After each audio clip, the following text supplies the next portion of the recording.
لقاء الوداع، هذا ما يمكن وصفه لمباراة قطر والسنغال التي جرت على بساط ملعب الثمامة بقيادة الحكم الإسباني أنطونيو ماثيو لاهوز. فقد ودع اليوم المنتخب القطري المستضيف لبطولة كأس العالم في نسختها 22 المنافسات بعد تلقيه لهزيمة ثانية من طرف أسود الطانغو ب3 أهداف مقابل 1. سجل للسنغاليين كلا من ديا في الدقيقة 41 ودي في الدقيقة 48 ثم ديانغ في الدقيقة 84، فيما وقع للعنابي القطري اللاعب محمد منطري في الدقيقة 78 وهو أول هدف لدولة قطر في مسابقات كأس العالم.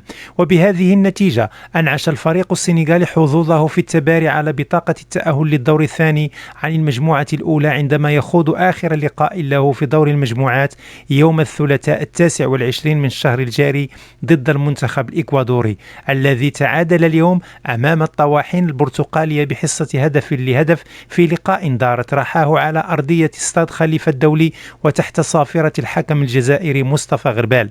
سجل للهولنديين غاكبو باكرا في الدقيقة 6 وعدل النتيجة للإكوادور المهاجم فالنسيا في الدقيقة 49، فيما هولندا ستواجه البلد المنظم قطر المقصي في مباراة تبدو على الورق تميل لكفة الهولنديين في نفس توقيت مباراة الإكوادور والسنغال.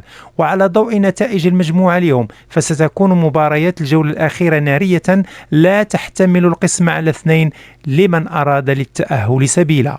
وبالتالي صار ترتيب المجموعة الأولى كالآتي: المرتبة الأولى الإكوادور ب4 نقاط، المرتبة الثانية هولندا ب4 نقاط، ثم السنغال ب3 نقاط، وفي المرتبة الأخيرة قطر ب0 نقطة. وضمن فعاليات المجموعة الثانية وعلى أرضية ملعب أحمد بن علي غنم المنتخب الإيراني صيدا ثمينا أمام زملاء غاريث بيل في آخر أنفاس الوقت بدل الضائع بحصة هدفين دون رد.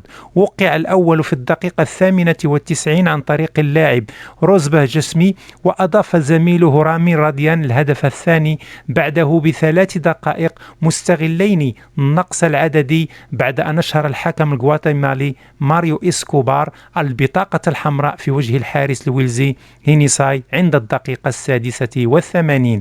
منتخب بلاد الغال سيكون مضطرا لحسم التأهل للدور الموالي عندما يصطدم يوم الثلاثاء القادم في المرحلة الثالثة والأخيرة من دور المجموعات بأبناء عمومته الأنجليز الذين حصلوا نقطة إضافية إلى رصيدهم عقب تعادلهم اليوم مع أختهم الشقيقة الولايات المتحدة الأمريكية بدون أهداف.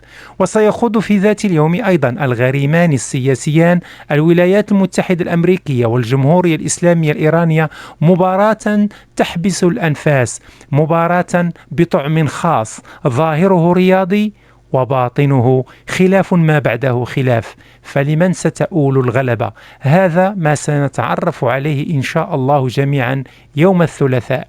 ترتيب المجموعة الثانية بات كالتالي: إنجلترا 4 نقاط، في المرتبة الثانية إيران 3 نقاط، الولايات المتحدة الأمريكية 2 نقطة، ويلز 1 نقطة.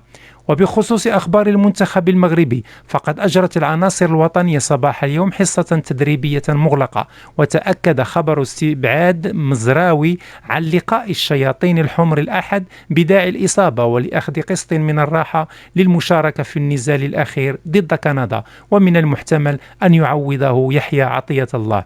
إليكم برنامج يوم السبت 11 صباحا تونس تواجه أستراليا، 2 ظهرا المملكة السعودية في صدام مع بولونيا، 15 فرنسا تنازل الدنمارك، 8 ليلا الأرجنتين تقابل المكسيك.